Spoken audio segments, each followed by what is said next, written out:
오늘 우리에게 주시는 하나님 말씀은 민수기 14장 39절에서 45절 말씀입니다.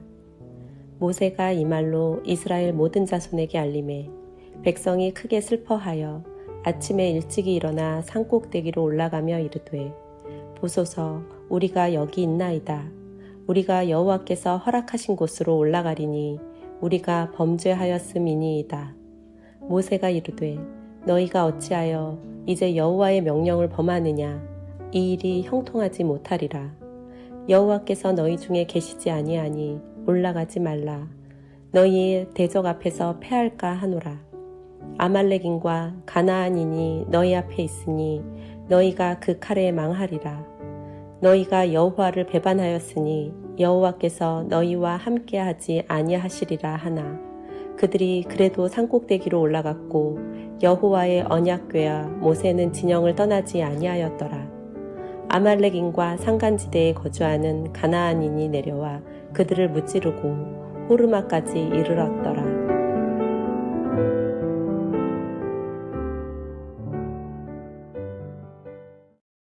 가데스 바네아에서 이스라엘 백성이 하나님께 원망하고 하나님의 약속을 불신하고 우리는 가나안 땅에 들어갈 수 없다라고 말할 때 하나님은 그렇게 말하고 있는 이 1세대를 내가 가나안 땅에 들이지 않겠다라고 하셨습니다.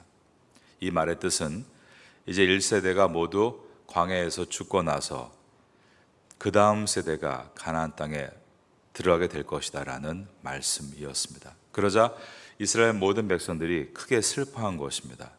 오늘 본문의 첫 절인 민수기 14장 39절을 보겠습니다. 모세가 이 말로 이스라엘 모든 자손에게 알림해 백성이 크게 슬퍼하여. 이 모습은 그 전에 시내산에 있을 때 금송아지를 만들고 숭배한 죄를 범한 다음에 모세가 또 똑같이 하나님의 징계의 말씀을 선포할 때 했던 반응과 같습니다. 여기서 주목해야 되는 것은 이들의 행동입니다. 이들은 전에 모세가 시내산 위에서 기도드린 것을 따라하고 있습니다. 즉 모세가 시내산 위에서 기도한 것처럼 이들도 산꼭대기로 올라가 기도하고 있는 것입니다. 40절입니다. 아침에 일찍 일어나 산꼭대기로 올라가며 이르되 보소서 우리가 여기 있나이다. 우리가 여호와께서 허락하신 곳으로 올라가리니 우리가 범죄하였음이니이다. 그들은 산꼭대기에 올라가서 하나님 우리가 범죄했습니다 라고 말합니다. 그러니까 회개하고 있다는 것이죠. 그런데 오늘 본문은 하나님 앞에 회개가 무엇인가를 우리에게 설명하고 잘못된 회개에 대해서 가르치고 있는 부분입니다. 높은 곳에 올라가서 즉 내가 힘을 다해서 하나님께 죄송합니다 고백하면 그게 회개인가? 산꼭대기에 올라가서 그들은 말합니다. 우리가 가나안 땅에 들어가겠다는 것입니다. 우리가 여기 있나이다. 우리가 여호와께서 허락하신 곳으로 올라가리니 우리가 범죄하였음이니이다. 이것이 진심 어린 회개처럼 보일 수 있습니다. 그런데 이것은 진심 어린 회개가 아니라 회개의 방법과 기술을 사용하고 있는 것입니다. 그들은 모세가 이스라엘 백성을 대표해서 회개할 때 일찍이 산에 올라가 기도하고 하나님께 용서받는 것을 보았습니다. 그래서 그 회개의 방법을 사용하고 있는 것입니다. 모세가 아침 일찍 일어나 시내산 올라가 하나님의 용서를 받고 언약의 돌판을 받아 내려왔던 것처럼 자기들도 모세의 방법을 사용하면 자신들의 죄를 용서받고 다시 없던 일로 세팅되고 가나안 땅에 들어갈 수 있을 것이다 라고 생각했습니다. 우리는 오늘 본문을 통해서 진정한 회개에 대해서 배워야 하고 생각해야 합니다. 진정한 회개는 나의 잘못을 인정을 하고 그 다음에는 하나님의 뜻에 순종하는 것입니다. 여러분, 회개란 나의 잘못을 인정하고 하나님의 뜻에 순종하는 것이다. 이것에 동의하십니까? 그렇다면 이스라엘 백성들이 진정으로 회개하는 모습은 무엇일까요? 이렇게 하면 하나님이 용서해 준다. 회개의 공식을 사용해서 내가 꼭 가고 싶은 가나안 땅에 가겠다가 아니라 하나님께서 명령하신 대로 홍해의 길을 따라 다시 광야로 들어가는 것이 지금 그들이 하고 있는 진정한 회개와 순종이었던 것입니다. 그런데 이들은 이러한 방법을 쓰면 하나님께서 회개하는 것으로 받아주시고 없던 일로 하시고 처음으로 세팅해 주시고 가나안 땅에 들어갈 수 있을 것이다. 자기 생각대로 결정하고 행동하는 것입니다. 오늘 본문은 이것이 회개가 아니라는 것을 분명하게 보여주고 있습니다. 무슨 공식과 같이 높은 산에 올라가서 진심으로 뉘우치고 고백하고 울고 내려오면 하나님이 모든 걸 다 용서해 주시고 하나님의 계획을 다시 처음으로 세팅해 주시고 나는 내가 하고 싶은 일을 할 수 있다라는 것은 회개라는 것을 공식과 같이 사용하는 것이지 진정한 회개가 아니라는 것입니다. 우리가 진정 우리의 죄를 회개했다면 계속해서 나의 뜻으로 가는 것이 아니라 이젠 하나님께서 나에게 명령하는 것이 무엇인지를 귀를 열어 듣고 그 길을 따라 순종하는 것, 바로 그것이 회개인 것입니다. 그리고 그렇게 하나님의 뜻을 따라 순종해 나아갈 때 그때부터입니다. 하나님이 새로운 길을 열어주시고 또 새 은혜를 부어주시는 것입니다. 성도가 입술로 회개합니다. 눈물을 흘립니다. 그런데 이것이 회개가 아니라는 것을 오늘 본문이 보여주고 있는 것입니다. 중세시대 때는 이 회개에 대한 부분을 사제들이 가지고 가서 내가 너의 죄를 사하노라 라고 선포해 주므로 사람들에게 아주 클리어하게 죄가 사함받고 사함받지 않는 것을 갈라주었습니다. 얼마나 편합니까? 그러면 완전히 죄를 사함받았으니까 또 내 마음대로 막 살다가 어떤 절기나 행사가 있으면 또 와서 뭔가 많은 것을 또 드리고 회개하고 또 내 죄를 사하노라 이 말을 드리면 되는 것입니다. 그러나 하나님은 초대교회부터 이러한 회개에 대한 부분을 사제들에게 맡기지 않으셨습니다. 구약의 대제사장이 했던 일들을 이제는 각자 개인에게 맡기시고 그들 스스로가 온전한 회개를 배우고 진정한 회개를 하라라고 우리에게 맡기신 것입니다. 우린 그러므로 쉽게 그냥 누가 우리에게 내 죄를 사하노라 라고 말해주면 죄를 용서함 받았다 쉽게 끝날 수 있지만 그것이 아니라 내가 스스로 정말 회개가 무엇인지를 배우고 그리고 내가 그 진정한 회개를 통해 하나님의 은혜를 받았을 때 어떻게 회복되는가를 경험케 하심으로 우리의 개인의 신앙이 바르게 자랄 수 있도록 주님은 그렇게 우리를 인도하신다는 것입니다. 모세는 이스라엘 백성이 모여서 산 꼭대기에 오르고 있는 것이 하나님께 회개하는 것이 아니라 자기가 하고 싶은 것을 더 하고 싶어서 올라가는 것이고 그것은 하나님의 명령을 거스르는 것이다라고 말했습니다. 14장 41절을 보겠습니다. 모세가 이르되 너희가 어찌하여 이제 여호와의 명령을 범하느냐 이 일이 형통하지 못하리라. 그리고 이렇게 계속 회개하지 않는다면 결국 그 길은 참혹한 결과로 돌아오게 될 것이다 라고 말했습니다. 42절입니다. 여호와께서 너희 중에 계시지 아니하니 올라가지 말라. 너희의 대적 앞에서 패할까 하노라. 그들의 문제의 핵심은 하나님이 계신 곳으로 가지 않고 자신이 있는 곳에 하나님을 데려다 놓으려고 하는 것에 있습니다. 하나님을 순종하는 모세는 지금 회중 가운데 있는 성막에 있는 것입니다. 그런데 그들은 산꼭대기로 올라가서 우리가 이곳에서 회개하고 이제 이 산을 넘어서 가나안 땅에 들어갈 것이니 하나님이 내 회개를 듣고 이곳에 와야 한다는 것입니다. 회개란 우리가 하나님께 돌아가는 것이지 우리가 원하는 목적과 욕심에 하나님을 데려다 놓는 것이 아니라는 것입니다. 43절입니다. 아말렉인과 가나안인이 너희 앞에 있으니 너희가 그 칼에 망하리라. 너희가 여호와를 배반하였으니 여호와께서 너희와 함께 하지 아니하시리라 하나. 그들이 그래도 산꼭대기로 올라갔고 여호와의 언약궤와 모세는 진영을 떠나지 아니하였더라. 가나안 정복 전쟁을 수행하는 것이 순종이 아니고 하나님과 함께 있는 것이 순종이다. 여러분, 타이밍이 중요합니다. 이 말의 뜻은 매일매일 하나님의 음성을 들어야 한다는 것입니다. 과거에는 이스라엘 백성이 가나안 땅에 들어가는 것이 순종이었지만 지금 오늘은 이스라엘 백성이 그 산에서 내려와 하나님이 있는 성막 앞에 모여 예배하고 그 뜻에 순종해서 광야로 들어가는 것이 순종인 것입니다. 그들 하나님의 말씀대로 가나안 백성들을 이기고 땅을 차지하는 것이 아니라 10명의 정탐꾼들이 말했던 것처럼 가나안 사람 앞에서 패배하고 그 칼에서 망하게 될 것이다. 45절이 보여줍니다. 아말렉인과 산간지대에 거주하는 가나안인이 내려와 그들을 무찌르고 호르마까지 이르렀더라.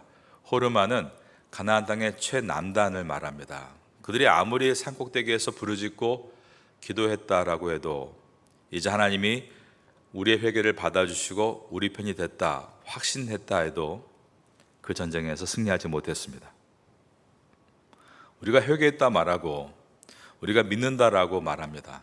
그러나 그렇게 우리가 말하는 회개와 믿음과 성경에 말씀하는 회개와 믿음이 다르다는 것을 우리가 분명하게 배워나가야 합니다.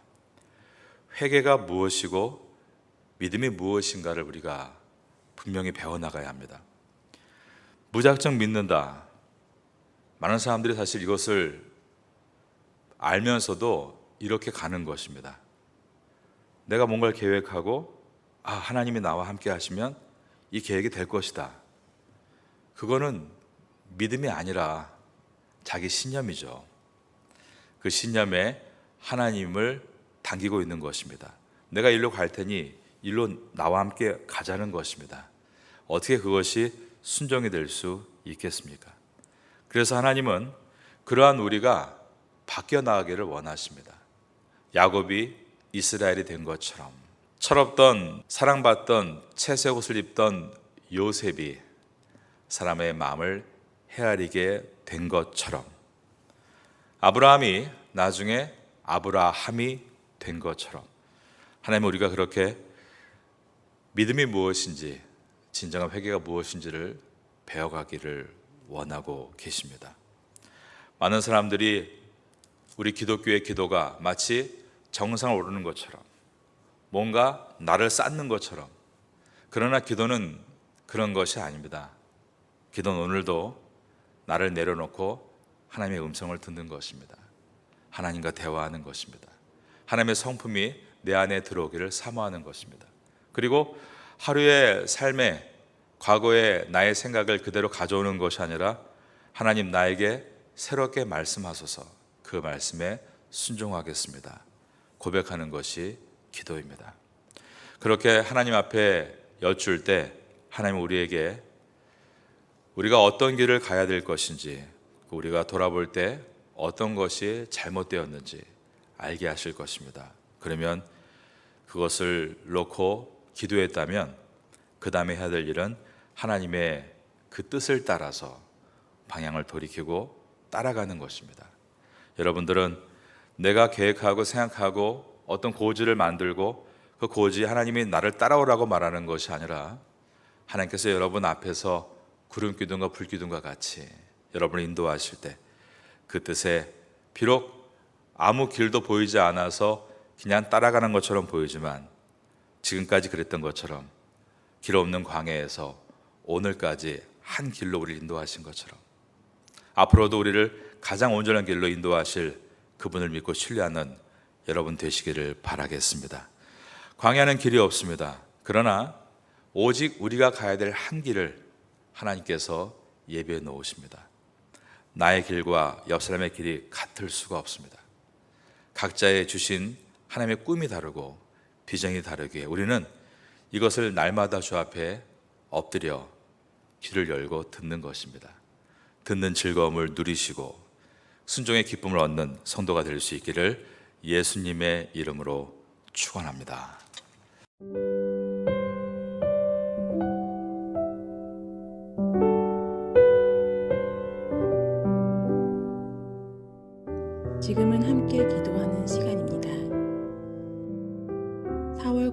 기도 제목은 첫째, 선교를 위해 기도하는 교회가 되게 하소서. 둘째, 이 지역 교회들의 필요함을 채워주는 교회가 되게 하소서. 셋째, 지역사회를 섬기는 교회가 되게 하소서. 넷째, 태국 목회자들과 한국 선교사들을 후원하는 교회가 되게 하소서. 말씀을 붙잡고 기도하는 귀한 시간 되시기를 소망합니다.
있습니다.